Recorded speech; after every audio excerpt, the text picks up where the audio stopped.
Today I'm taking a look at these nice lanterns here. And these are solar powered. I have a switch on the bottom there. I'm just going to cover it up real quick here with my hand just so you can see the light come on. So you can see the light coming off and on. That's just by me put my hand on the top like that. Come with this hardware here, this bracket, all the screws you need. Also comes with a way to hook it up there like that.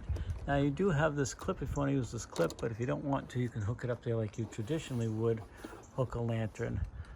So they're gonna look good on this barn here. They really look like little barn lanterns to me. I'll put one on each side, get this one here. And now we just have to let them charge up and then come out and take a look at them at night and see what they look like. So here's these little hanging lanterns here I got on the barn. And what's great is now it got dark out, it lit up just like that. Just enough to give a little bit of light. They're perfect for like a barn or a stable or something like that. You don't have to have, like, you know, something that's plugged in and wired up, but just enough to give you a little bit of light. And they really look nice too. They're pretty neat little lights. I got one on each end of the barn here, and I really like the look that they have, kind of like that old-fashioned lantern look. Now these guys are nice enough to send these out to me so I could do this review and show you what they look like. If you were to click that order button, now you know what you'd get.